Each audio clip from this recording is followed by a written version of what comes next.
message très important, l'objectif d'un chrétien, l'objectif, la raison de notre croyance qui est le ciel. Aujourd'hui, le thème, j'ai intitulé ce thème qui est candidat du ciel. Alléluia. Qui est candidat du royaume des cieux? Qui est candidat? Moi, suis-je candidat? Oui. Toi, tu es candidat? Oui. Écoute, étant sur la terre, nous sommes capables d'examiner nos vies pour savoir si nous serons éligibles pour le royaume des cieux, oui ou non. Nous sommes capables de le faire à partir de la parole de Dieu. Maintenant, j'aimerais que tu me suives très bien. Au nom précieux de Jésus-Christ, que le Saint-Esprit te guide et de me suivre et de me capter très bien. Je vais lire d'abord 1 Corinthiens chapitre 3. 1 Corinthiens chapitre 3. 1 Corinthiens chapitre 3. Là, je ne suis pas encore dans mon message, mais je vais simplement vous faire réfléchir pour savoir ce que nous sommes en train de faire en ce moment. 1 Corinthiens 3, chapitre 10, nous dit ceci. Selon la grâce de Dieu qui nous a été donnée, je posais le fondement comme un sage architecte. L'apôtre Paul est en train de parler aux Corinthiens.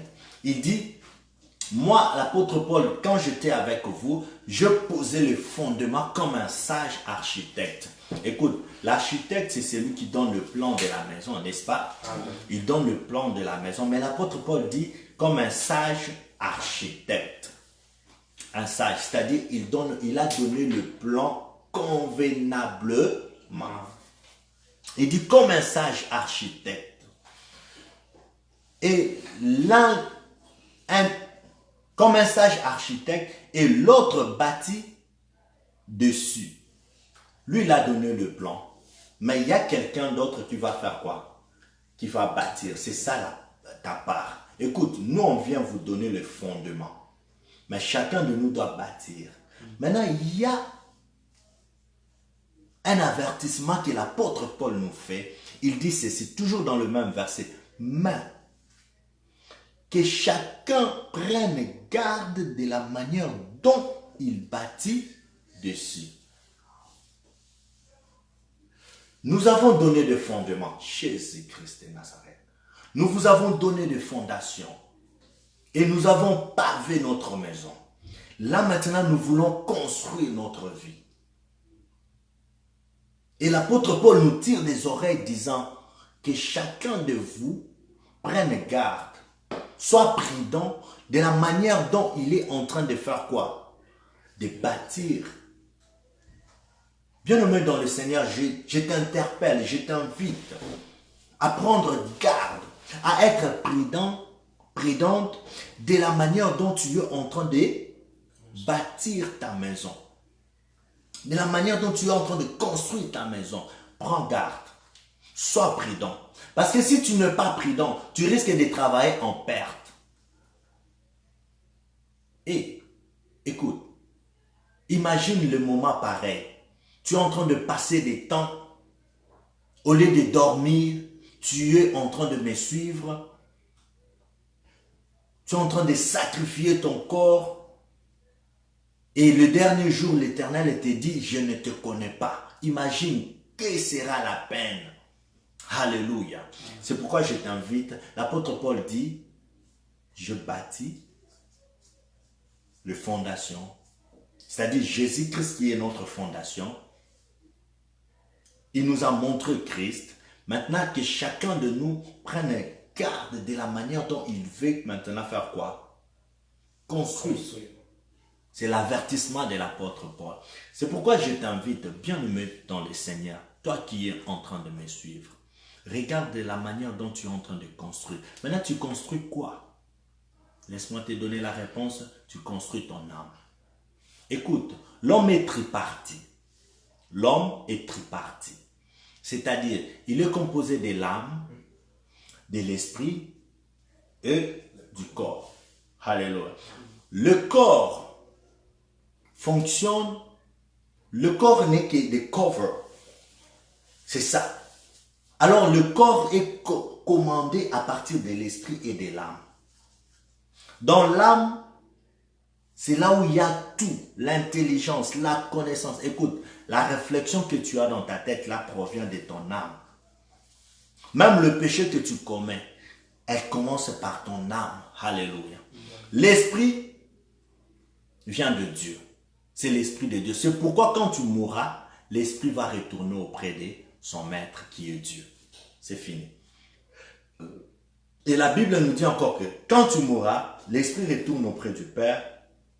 La chair rentre en poussière. Alléluia. Tu restes avec quoi? L'âme. L'âme, c'est toi. Moi et toi, nous sommes âme.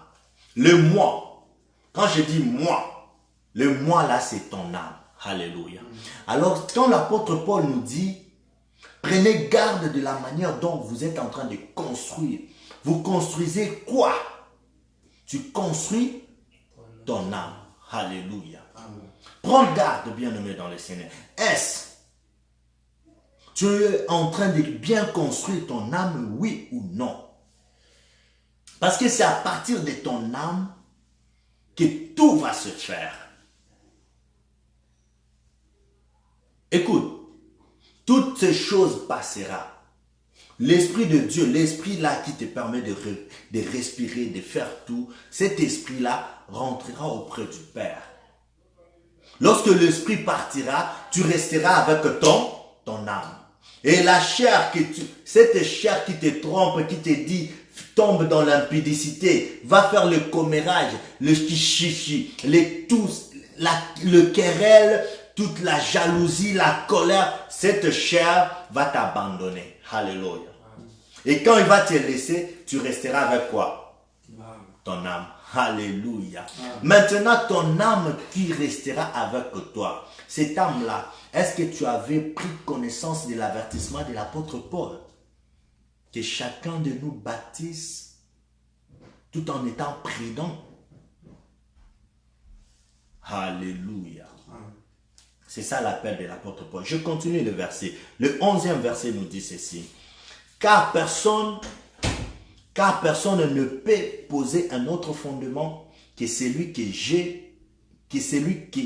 a été posé, à savoir Jésus-Christ. C'est ça notre fondation, c'est Jésus-Christ. C'est-à-dire quand nous bâtissons notre âme doit être bâtie sur qui? Christ. Alléluia. Bien-aimé, est-ce que tu bâtis réellement ton âme sur Christ? C'est ça la question qui t'est posée. Je ne sais pas. Alors, je continue, 12. Or, si quelqu'un bâtit sur ce fondement avec de l'or, de l'argent, de pierres précieuses, du bois, du foin, du chaume, l'œuvre de chacun sera manifestée, car le jour la fera connaître parce qu'elle se révélera dans le feu, et le feu éprouvera ce qui est l'œuvre de chacun. Alléluia. Le feu de Dieu, le dernier jour, l'œuvre de tout un chacun de nous, la manière dont tu vas construire ta vie sera éprouvée par quoi? Par le feu. Car c'est le feu qui va déterminer si, 14e verset nous dit ceci, si l'œuvre bâtie par quelqu'un sur le fondement subsiste, il recevra une récompense. Alléluia. Voilà l'objectif de construire. On t'invite à construire. Pourquoi? Parce que tu dois construire sur Jésus-Christ. Si tu construis sur Jésus-Christ, le dernier jour, nos œuvres, ton âme passera dans le feu. On va voir les œuvres que porte ton âme. Ton âme, ton toi là. Quand on parle des corneilles, on voit toi. L'âme. On ne voit pas la chair. Ça va. C'est de la poussière. Alléluia. C'est de la poussière. On voit l'intérieur. Et puis l'apôtre Paul nous dit, les derniers jours, cette âme-là passera par le feu. On va peser chacun de nous. Maintenant, l'apôtre Paul dit, si l'âme de chacun résiste, cet homme-là recevra une récompense. Alléluia. Maintenant, la question qui est, quelle récompense toi tu attends? Est-ce que tu es sûr de la manière dont tu construis ta vie que tu vas résister devant l'Éternel, devant le feu de Dieu? C'était simplement pour te ramener, te faire comprendre ce que tu es. Peut-être tu es distrait. Ne vous laissez pas conduire par ton âme. Parce que dans l'âme, il y a les sentiments. Dans l'âme, il y a des émotions. Dans l'âme, il y a l'intelligence. Dans l'âme, il y a toutes choses là que tu connais. Mais je t'en supplie de te laisser conduire par l'esprit. Parce que si ton âme domine ton esprit, bien-aimé dans le Seigneur, tu seras toujours dans le péché. Tu vivras toujours dans le péché. Mais laisse que ton âme soit conduite par l'Esprit de Dieu. Alléluia. Amen. Alors j'entre dans mon message qui dit, qui est candidat du ciel? Qui est candidat du royaume de Dieu? Qui? Moi? Est-ce lui? Est-ce toi? Bien-aimé dans le Seigneur, tu sauras la réponse. C'est un thème que nous allons aborder ces derniers temps, mais j'aimerais que vous soyez connectés. Je vous invite même à prendre vos stylos pour écrire, pour ne pas se perdre, parce que je pourrais parler beaucoup de choses. Qui est candidat du ciel? Écoute, nous allons lire un passage biblique et Dieu nous dit, nous donne, écoute, chaque message que je donne, j'aime donner la clé, parce que écoute, la personne qui a la clé, hein, même si toutes les portes sont fermées, elle est calme. Pourquoi? Parce qu'elle sait, si elle s'approche, elle ouvrira la porte et elle va sortir ou entrer. Bien-aimés dans le Seigneur, ayez la clé. Dans chaque parole, j'aime soulever la clé. Cherchez maintenant la solution dans la clé. Et Dieu nous parle, il nous dit des choses. Écoute, nous sommes dans Matthieu chapitre 7, le verset 21. Matthieu chapitre 7, le verset 21. Qui est candidat du royaume des cieux? Est-ce moi? Est-ce toi? Qui est candidat du royaume des cieux? Est-ce nous? Qui est candidat du royaume des cieux? Qui? Moi et toi? Alléluia. Que le Seigneur Dieu vous bénisse. Je vais lire Matthieu chapitre 7, le verset 21 nous dit ceci. C'est Jésus-Christ qui est en train de parler. Jésus-Christ dit ceci. Ceux qui me disent, Seigneur, Seigneur, n'hériteront pas tous dans le royaume des cieux. Ah, mais moi je sers Dieu. Je suis avec toi en ligne, je prie Dieu, je dis Seigneur, Seigneur, Seigneur, et le miracle se produit. Je dis Seigneur, Seigneur, Seigneur, les choses, le miraculé se manifeste. Mais le Seigneur me dit que tous ceux qui m'appellent Seigneur, Seigneur là, tous ceux qui font des miracles, tous ceux qui disent Seigneur, Seigneur, tous ceux qui parlent Seigneur, Seigneur, et tous là, ou tous ceux qui se disent chrétiens, chrétiens, tous ceux qui se disent chantres, ô prophètes, archibishop, ô ceci, tous ces gens-là, et tous n'hériteront pas le royaume des cieux. C'est-à-dire, il y a une sélection. Alléluia. Jésus-Christ. Maintenant, je me suis dit, mais Seigneur, moi je te sers. Seigneur. Mais, moi je crains ton nom. Je suis à l'église chaque jour. Je donne ma dîme. Je paye ma dîme, Seigneur. Seigneur, je me suis abstenu de ces choses. Seigneur, je fais ceci. Mais le Seigneur dit, vous tous là, vous n'hériterez pas le royaume des cieux. Pas vous tous. C'est-à-dire, parmi vous, il y a quelques-uns seulement qui vont hériter le royaume des cieux. Je me suis posé 1001 questions. Je fais travailler ma tête. Je me suis demandé, Seigneur, j'aimerais savoir qui héritera le royaume des cieux. Ah, Jésus. Mais parce que je ne veux pas construire en vain. Parce que l'apôtre Paul m'a fait l'avertissement disant, prends garde de la manière dont tu fais quoi? Tu construis. Et je viens ici, Jésus lui-même me dit que tous ceux qui me servent, tous ceux qui m'appellent Seigneur, tous ceux qui viennent à moi, et tous cela n'hériteront pas le royaume des cieux. C'est-à-dire, il y a une sélection, les élus. Il y a une sélection. Maintenant, je voulais directement, je suis entré en profondeur. J'ai dit, Seigneur, j'aimerais entrer maintenant en profondeur pour savoir qui héritera le royaume des cieux. Parce que moi, mon objectif, c'est les cieux. Bien aimé dans le Seigneur, écoute, lorsque tu oublies tes objectifs, c'est ça le problème. Un chrétien qui oublie ses objectifs, il tombe dans les erreurs. Alléluia. Peut-être c'est ta situation et c'est ma situation. L'objectif pour lequel j'ai été créé, l'objectif pour lequel j'ai été sauvé en Dieu, c'est pour le royaume des cieux. C'est pourquoi la parole de Dieu nous dit, cherchez premièrement le royaume des cieux. Et toute chose viendra après. Écoute, le problème aujourd'hui, une fois je vais te donner un exemple avant de rentrer dans notre thème. Une fois j'étais au travail parce que j'ai l'habitude de prier chaque 12 heures. Lorsque je prends le lunch, je sors, je prie. J'étais en train de prier et la question qui m'avait poussé à prier, c'était de demander à Seigneur, mais pourquoi parmi les serviteurs de Dieu, il y a la méchanceté? Pourquoi on se tue entre nous?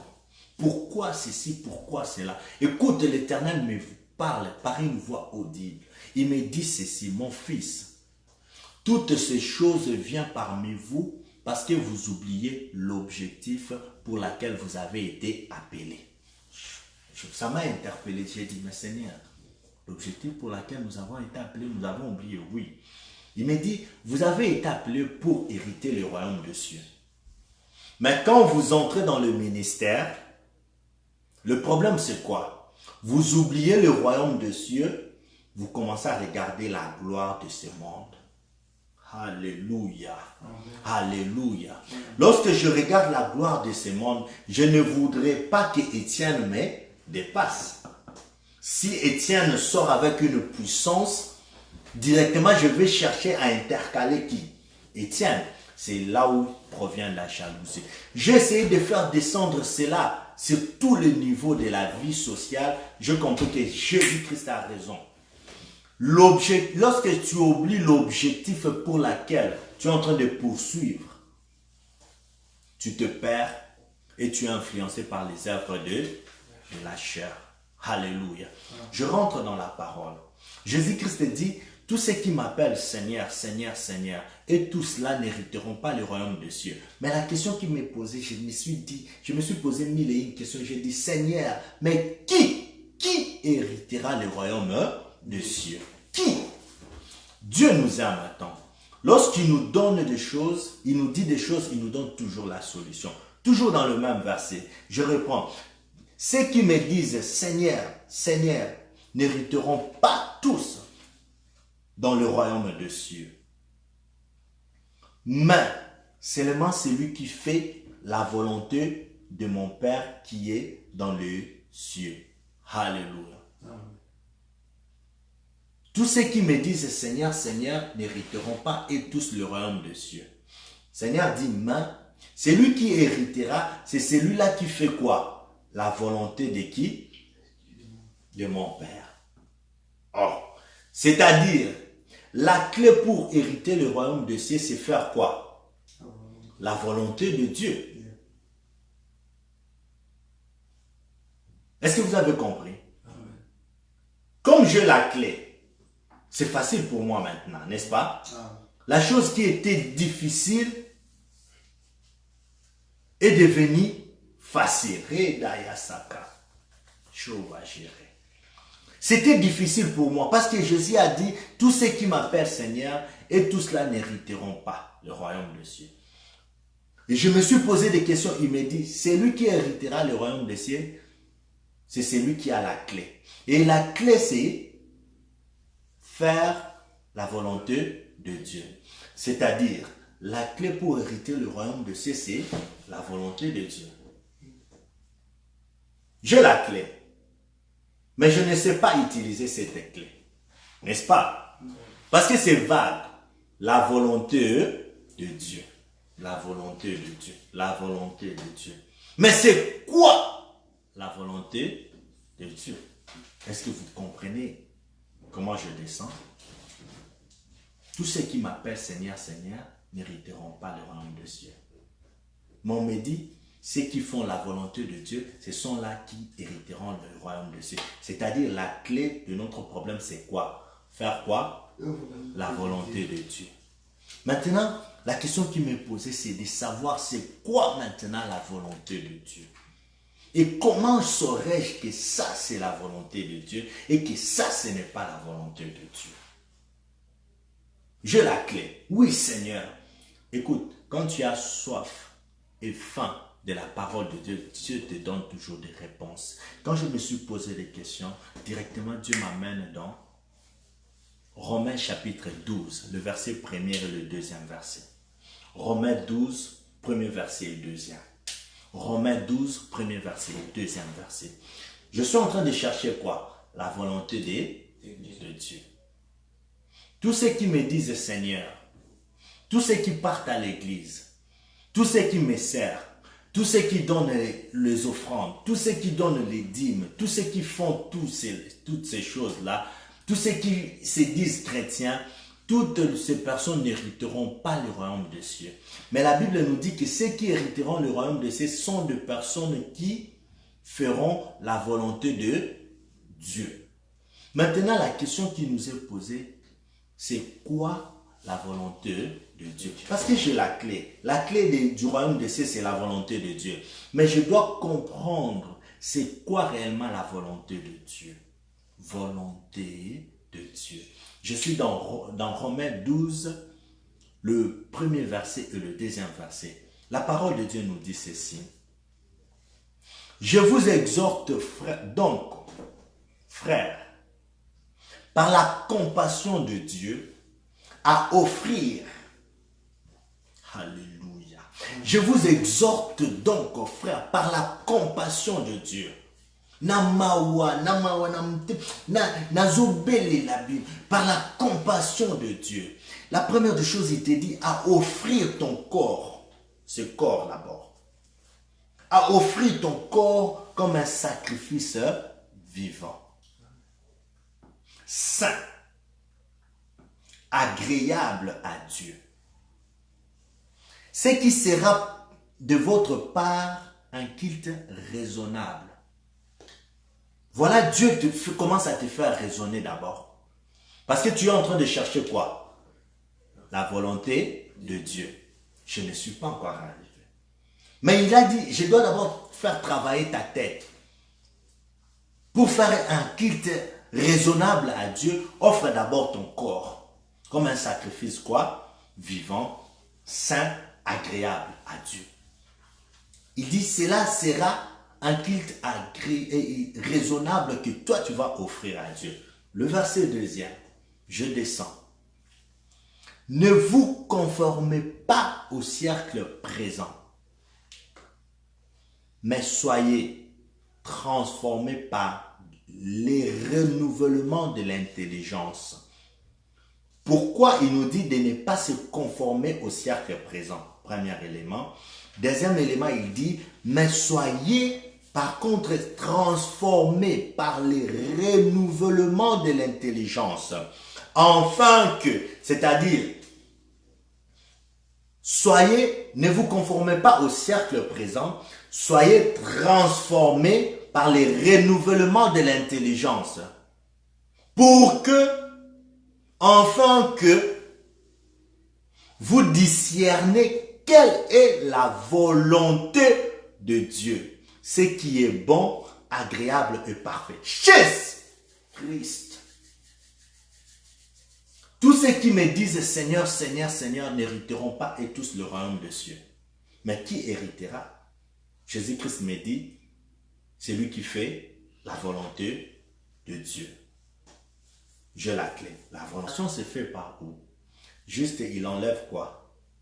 Sa peau. Mais il reste toujours qui? Serpent. Mais chenille, il s'est transformé en quittant l'étape de chenille pour devenir quoi? Papillon, pour voler en haut et manger les choses d'en haut. C'est-à-dire, chenille a compris ce que la Bible a dit, de faire la volonté de Dieu. D'être quoi? transformés par le renouvellement de quoi? De la sagesse. Alléluia. Amen. Mais toi, tu étais chrétien. Toi et moi, nous étions des païens. Et nous sommes devenus des chrétiens. Mais nous pratiquons les mêmes œuvres que nous faisions lorsque nous étions païens. Tu es qui? Serpent ou chenille? Alléluia. Amen. Parce que celui qui a été passé par l'eau du baptême, cette personne se métamorphose. Je vais expliquer cela le dimanche, le vendredi prochain. Venez vraiment, invitez même vos frères et sœurs et invitez-les pour prendre la connaissance de Dieu. Pour que tous nous y entrons ces jours-là dans le royaume de cieux. Tous ceux qui m'appellent Seigneur, Seigneur n'hériteront pas le royaume des cieux. Mais qui héritera? C'est lui qui fait la volonté de Dieu. J'ai la clé, trop fier d'avoir la clé. Mais comment utiliser cette clé? Quelle est la volonté de Dieu? On me dit, la volonté de Dieu, ce n'est pas se conformer aux chrétiens, mais c'est de se transformer à devenir chrétien. Est-ce que vous comprenez? Amen. Si vous comprenez, j'aimerais vous tous qui êtes là, disez Amen. Je vous attends. Disez d'abord Amen. Amen, Amen, si vous comprenez. Si tu n'as pas compris, pose-moi la question, je vais encore réagir, je vais parler. Écoute, la Bible nous dit de ne pas se conformer. Oh non, moi je suis chrétien. Écoute, la première fois qu'on a appelé les disciples les chrétiens, c'est parce que c'était à Antioche, c'est parce qu'ils avaient vu ces gens-là représenter la vie de Christ. Mais toi, tu t'appelles chrétien, chrétien, chrétien, chrétien. On t'appelle chrétien. Mais les œuvres que tu portes, est-ce que ces œuvres-là ressemblent aux œuvres de Christ? Alléluia. Voilà un chrétien qui se conforme. Il veut se conformer aux chrétiens, mais en réalité, il n'est pas transformé. Or, chrétien, tu dois être transformé. Il y a deux verbes là. C'est conformer et c'est transformer. Les serpents se conforment. Les serpents se conforment. Mais la chenille se transforme. Il quitte l'état de chenille pour prendre l'état des papillons. Alléluia. Maintenant, ta vie. Remarque un peu ta vie. Pose un peu des questions sur ta vie. Tu es où? Es-tu serpent? Tu es où? Suis-je une chenille? Qui suis-je? Écoute, j'ai reçu cette sagesse. Je crois que j'avais encore 8 ou 10 ans comme ça. Et c'est l'une de messages qui est resté, même à l'église aujourd'hui. Si tu descends, tu demandes le message de l'apôtre Muchima. Toutes les personnes parlent de cet exemple. Alléluia. C'est vrai, il a beaucoup prêché. Mais il y a un message qui a été gravé dans la vie de tous. C'était cet exemple. Maintenant, ce soir, j'aimerais que tu partes avec cette question. Suis-je un serpent ou suis-je une chenille? Un serpent, c'est qui? Un serpent, c'est un chrétien qui porte le nom de chrétien et qui cherche à se conformer à un chrétien, mais qui n'est pas chrétien. Il cherche simplement à se conformer. Je me conforme qu'on m'appelle chrétien, chrétien, chrétien. Il se conforme. Et les gens, lorsqu'ils le voient, ils disent que chrétien. Mais misala na molili salité. Alléluia. Ce sont ces gens-là que le Seigneur a dit, ils n'hériteront pas le royaume des cieux. Mais qui hériteront? Hériteront le royaume des cieux. C'est qui se transforme. Par l'eau de baptême, ils quittent le péché pour prendre la nature de Dieu. Chercher les choses. Voilà le papillon qui cherche les choses d'eau. Il ne mange plus encore la poussière. Il commence à chercher les choses. Je vous ai dit, le message là, c'était le fondation. C'était votre fondation, la fondation que j'avais placée. Maintenant, tu commences à prendre l'intelligence pour construire ta vie. Alléluia. Amen. Que l'Éternel Dieu te bénisse. Cherche les choses d'en haut. Comme le papillon qui était dans les choses terrestres, mais il a quitté les choses terrestres pour manger les choses. Il commence à voler où? Alléluia. Amen. Tous ceux qui m'appellent Seigneur, Seigneur, n'hériteront pas et tous le royaume de Yes. Mais qui héritera le royaume des cieux? C'est celui qui fait la volonté de Dieu. Mais quelle est cette volonté de Dieu? La volonté de Dieu nous dit de ne pas se conformer à la vie chrétienne, mais d'être transformé. Si je suis transformé directement, j'aurai à discerner maintenant la volonté de Dieu. C'est-à-dire, les personnes qui comprennent la volonté de Dieu, ce sont des personnes transformées. C'est clair? Est-ce que vous avez bien compris? Si vous avez compris, disiez Amen, Amen, Amen, Amen. Que l'Éternel Dieu vous bénisse. Yahweh.